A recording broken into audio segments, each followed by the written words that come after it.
श्री गुरुवे नमः। अष्टावक्र गीता, तीसरा प्रकरण, सूत्र 5 ले रहे हैं आज। सब भूतों में आत्मा को और आत्मा में सब भूतों को जानकर भी मुनि को, मनन करने वाले को, साधक को ममता होती है। यही आश्चर्य है कि जान लिया, इतना सुना, समझा, विश्वास भी किया कि सब भूतों में आत्मा और आत्मा में सब भूत, ये जानकारी हुई। और वो साधक कैसा है? मुनि है, मनन करने वाला है। उसके बावजूद भी मुनि को ममता होती है, ये आश्चर्य है। व्याख्या देख रहे हैं। शिक्षक, स्कूल में जो टीचर्स होते हैं, शिक्षक विद्यार्थियों को पढ़ाता है और अंत में परीक्षा भी लेता है। उत्तीर्ण होने पर, पास होने पर उसे सर्टिफिकेट, प्रमाण पत्र भी देता है। इसी प्रकार सच्चा गुरु शिष्य की परीक्षा भी करता है, कसौटी पर कसता भी है कि सोना शुद्ध हुआ कि नहीं, या अभी भी उसमें मिलावट है, माना ज्ञान प्योरिटी से पूरी तरह से हुआ कि नहीं, ये देखता है सच्चा गुरु। बिना कसौटी पर कसे ज्ञाति नहीं होता है कि खरा क्या है और खोटा क्या है। पुस्तकीय ज्ञान के आधार पर कोई भी अपने को ज्ञानी घोषित कर दे तो दुनिया के जो अज्ञानी लोग हैं उसे भले ही मान लें ज्ञानी, लेकिन ज्ञानी गुरु उसे ज्ञानी नहीं मान सकता। तो क्या बात उभर के आ रही है? पुस्तकीय ज्ञान पर्याप्त नहीं होता, सिर्फ सहायक होता है। लेकिन अगर खाली पुस्तकीय ज्ञान समझ के लेकर के हम अपने ज्ञानी मानने लगे तो वो गलत है। इसलिए जो सच्चा गुरु है वो तब तक अपने शिष्य का साथ देता है जब तक उसको पूरा विश्वास नहीं हो जाता कि मेरे शिष्य ने अनुभव सहित ज्ञान लिया है। इसलिए अष्टावक्र ने अभी जनक के ज्ञान को मान्यता नहीं दी है। वे कसौटी पर कस रहे हैं अभी अपने भक्त को। और अष्टावक्र जी पूछते हैं कि तूने सब भूतों में आत्मा को, भूत प्राणियों में, सब भूत प्राणियों में, सब लोगों में आत्मा को और आत्मा में, उस व्यापक आत्मा में सब भूतों को व्याप्त जान लिया है। इस प्रकार संसार एवं आत्मा में अभेद संबंध जानकर भी तुझे ममता हो रही है, ये तो बड़े आश्चर्य की बात है। संसार और आत्मा में अभेद कैसे हो गया? जैसे अभी ऊपर बोला ना, सब भूतों में वो आत्मा है, सब जीवों में आत्मा है, और उस व्यापक आत्मा में सब भूत है। तो संबंध हो गया ना दोनों का, संसार का और आत्मा का। एक दूसरे से वो जुदा नहीं है, अभिन्न है। तो कह रहे हैं ये तो बड़े आश्चर्य की बात है कि अभी भी ममता हो। समझ लिया ज्ञान को, और फिर ये मेरा कहां से आ गया? जब सब भूतों में आत्मा और आत्मा में सब भूत, तो मेरी बात कहां बची? लेकिन होता है, ज्ञान होने के बाद भी ममता होती है, ये वो कह रहे हैं। और ये कह रहे हैं कि बड़े आश्चर्य की बात है कि अभी भी ममता बाकी है। इसी क्रम में अगला सूत्र देख रहे हैं। परम अद्वैत में स्थित हुआ। अद्वैत मीन्स एक तत्व, वही परमात्मा, उसमें स्थिति हुई और मोक्ष के लिए भी उद्यत हुआ पुरुष। व्यक्ति के अंदर मोक्ष प्राप्त करने की लालसा भी बहुत जबरदस्त है। ऐसा पुरुष, ध्यान देना है यहां से, हमको एक सेंसिटिव पॉइंट डिस्कस होगा। परम अद्वैत में स्थित भी हो गया है, मोक्ष भी दिल से चाहता है। ऐसा पुरुष भी काम के वश होकर क्रीड़ा के अभ्यास से व्याकुल होता है। काम के वश होकर क्रीड़ा के अभ्यास से व्याकुल होता है, ये तो बड़े आश्चर्य की बात है। इस पॉइंट को व्याख्या में देख रहे हैं। काम के वश होकर क्रीड़ा के अभ्यास से व्याकुल। गुरु कह रहे हैं आत्मज्ञान के बिना मुक्ति नहीं होगी। आत्मज्ञान से सृष्टि और आत्मा का भेद मिट जाता है, जैसे अभी ऊपर बताया। किंतु ये मुक्ति की स्थिति नहीं है। यहां तक पहुंच जाना कि सृष्टि और आत्मा का भेद मिट जाए, तो वो कह रहे हैं इतना ज्ञान प्राप्त करना, आत्म ज्ञान से ये ज्ञान प्राप्त कर लेना कि सृष्टि और आत्मा का भेद नहीं है, ये मुक्ति की स्थिति नहीं है। यहां तक समाधान हो जाना जिज्ञासु का, इसको वो कह रहे हैं, कौन सी स्थिति बता रहे हैं, ये सविकल्प समाधि है। समाधि तो हो गई, समाधान तो हो गया, भेद मिट गया सृष्टि और आत्मा का, लेकिन ये निर्विकल्प नहीं है समाधि, ये सविकल्प है। क्यों? कि इसमें विकल्प बना रहता है। कुछ बाकी है अभी। क्या बाकी है? सारे संस्कार, मन, बुद्धि, चित्त, ये सब बीज रूप में विद्यमान रहते हैं। ये बचे हुए हैं बीज रूप में, वो उभर के नहीं दिख रहे हैं, लेकिन अंदर सूक्ष्म में पड़े हुए हैं अभी। उनका अस्तित्व बिल्कुल पूरी तरह से मिटा नहीं है। किंतु इसके बाद जब ये बीज भी नाश हो जाए, तब ज्ञानी निर्विकल्प समाधि में प्रवेश करता है, तो वो बीज भी नष्ट हो जाता है। जब ज्ञानी निर्विकल्प समाधि में प्रवेश करेगा, तब यह बीज नष्ट होगा, जिससे सृष्टि में पुनः आने की संभावना ही मिट जाती है।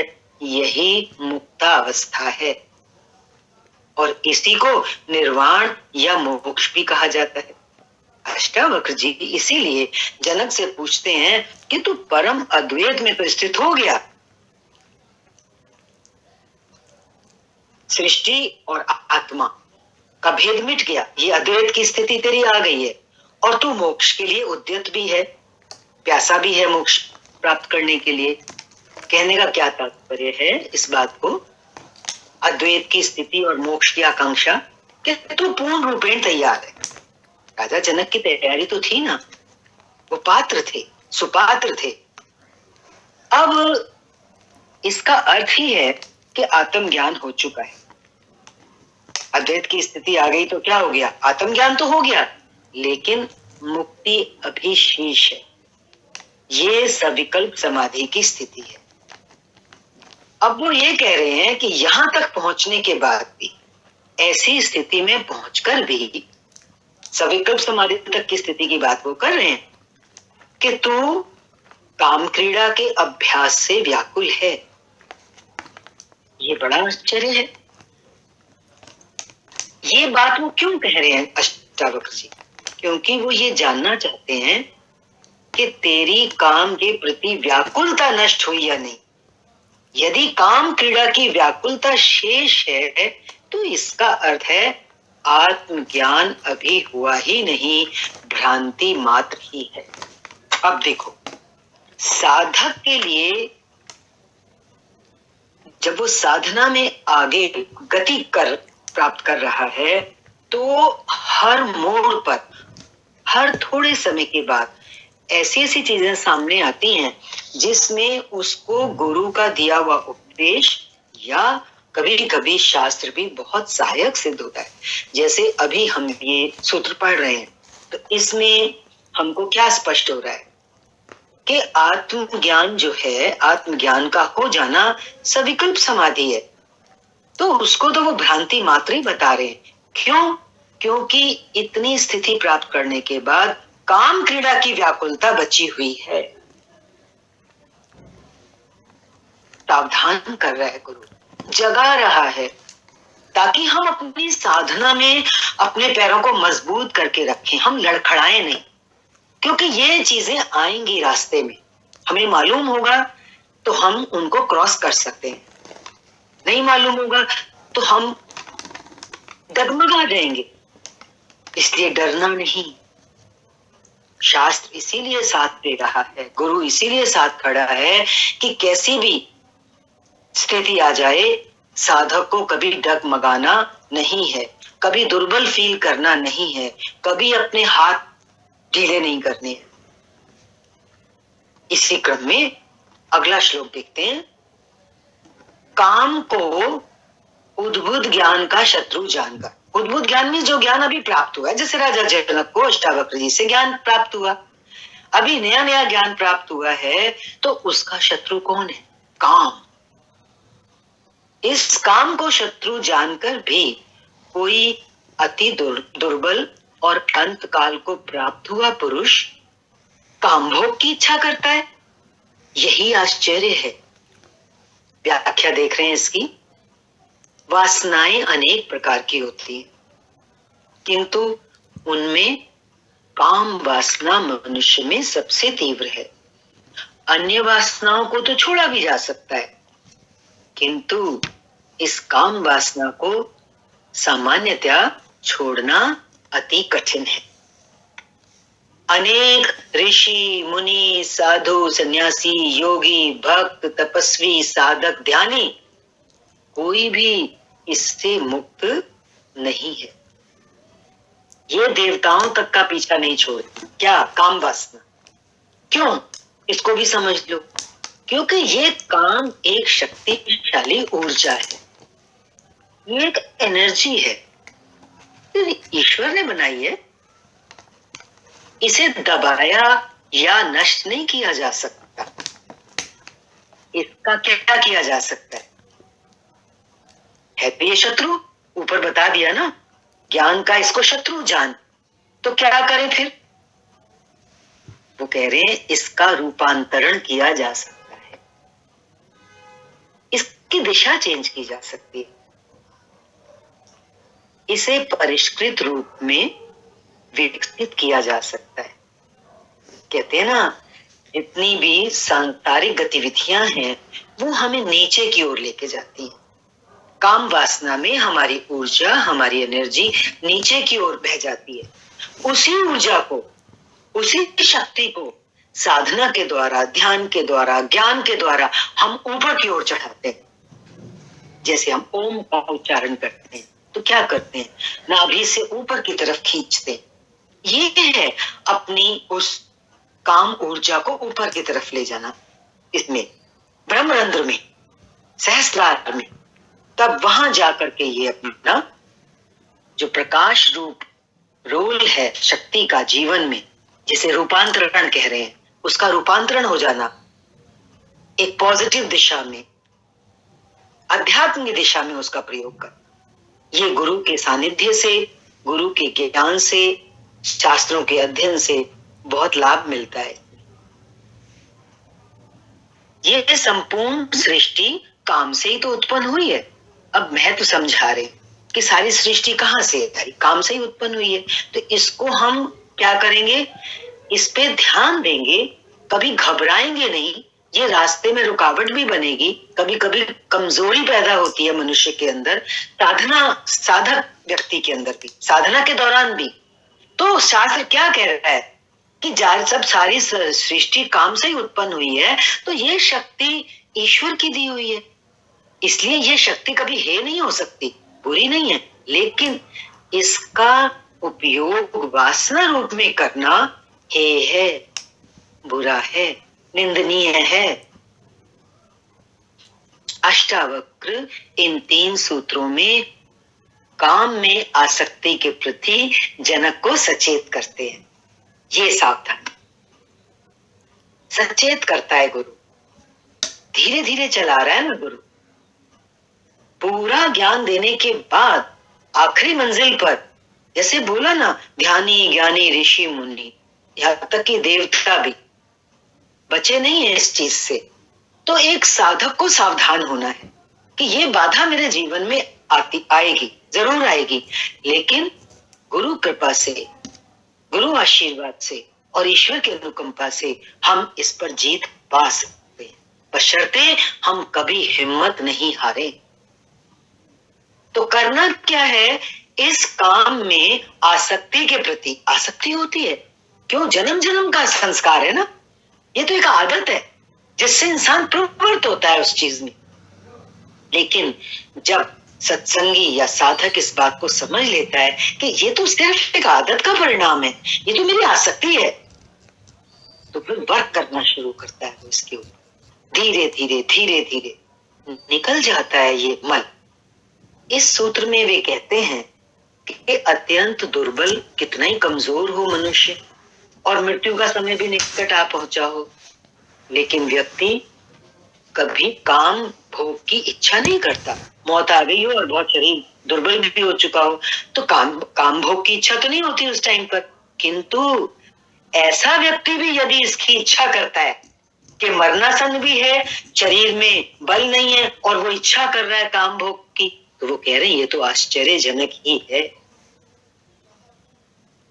तो साधक के जीवन में ऐसी बाधाएं आती हैं, इसलिए वो कह रहे हैं, बार बार कह रहे हैं कि इसी प्रकार ये काम उस व्यक्ति का महान शत्रु है जिसमें नया नया ज्ञान उद्भव हुआ है। अभी ज्ञान हमने लिया है गुरु से, तो अब इस ज्ञान की तो रक्षा होनी चाहिए। पौधा लगाते हैं ना तो उसको फेंस दे देते हैं, बाड़ लगा देते हैं कि बिल्ली गाय आके तोड़ ना दे, तेज हवा उसको जड़ से ना उखाड़ दे। तो जब नया नया ज्ञान गुरु से मिला है, अभी हम छोटे छोटे कदम रख रहे हैं, तो ये हमें समझना और जानना और इसके लिए कमर कसना बहुत जरूरी है कि ये काम महान शत्रु है ज्ञान का। लेकिन कौन सा, किसके लिए महान शत्रु है? उस व्यक्ति का महान शत्रु है जिसने नया नया ज्ञान प्राप्त किया है। क्योंकि महान शत्रु क्यों है? इसको सबसे बड़ा शत्रु बता रहे हैं क्योंकि जन्मों जन्मों से जिस काम वासना का भोग के रूप में उपयोग किया है, वो एक क्षण में आत्मज्ञान के होते ही कैसे छूट जाएगी? अभी ज्ञान लिया हमने, ज्ञान के रास्ते चले, तो ये तो अभी हो रहा है ना। और काम वासना को भोगने की जो संस्कार है वो तो जन्मों जन्मों का है, अनंत जन्मों का है, हर योनि में भोगा है उसको, तो वो एकदम कैसे छूटेगा? आत्मज्ञान तो एक क्षण में हो जाता है, किंतु चित्त की वृत्तियों को छोड़ने में थोड़ा समय लगता है क्योंकि वो बहुत पुरानी है। अब पहले बात आई थी आत्मज्ञान तो हो जाता है, मुक्ति नहीं होती, तो वो ये कह रहे हैं कि जब चित्त की वृत्तियां शांत होती हैं, जब ये पूर्ण रूपेण छूट जाती हैं, तब होती है मुक्ति। चित्त की वृत्ति मीन्स वही अंदर में लहरें तरंगे उठती हैं काम वासना की, जब धीरे धीरे धीरे धीरे वो पूरी तरह शांत हो जाती हैं, छूट जाती हैं, तब समझो मुक्ति। आगे इसी को और स्पष्ट करते हुए कह रहे हैं, हमारे समझने के लिए है कि जिस प्रकार प्रकाश और अंधकार एक साथ नहीं रह सकते, या तो प्रकाश ही होगा या अंधकार ही, इसी प्रकार ज्ञान और संसार ये दोनों भी साथ साथ नहीं रह सकते। क्योंकि देखो, हम तो कई बार जैसे सत्संग में कहते हैं ना कि भाई संसार तो अपने आप चलता रहता है, लेकिन धीरे धीरे जो साधक है वो ये देखता है कि जितना वो ज्ञान में आगे निकल जाता है तो संसार उसका पीछे छूट जाता है, जैसे एक छाया मात्र रह जाता है। ऐसे ही आगे कह रहे हैं ज्ञान और काम, हम ज्ञान की स्थिति भी बनाना चाहें, उसका रस भी लेना चाहें और काम का रस भी लेना चाहें, ये दोनों साथ साथ नहीं हो सकते। ज्ञान और वासना, ज्ञान और काम, ज्ञान और वासना अलग अलग लिखा है यहाँ पे, एक साथ नहीं रह सकते। यदि ज्ञान हो गया, एक बार ध्यान हो गया, तो संसार भी, काम भी और वासनाएं भी ये नहीं रहेंगी। अगर ये अभी बची हैं, ये है, तो इसका अर्थ है ज्ञान हुआ नहीं, ज्ञान का भ्रम ही हुआ है। इसीलिए तो ज्ञानी कहता है संसार माया है, मिथ्या है, भ्रम है, ज्ञानी कहता है। लेकिन अज्ञानी को ये सब कुछ क्या लगता है?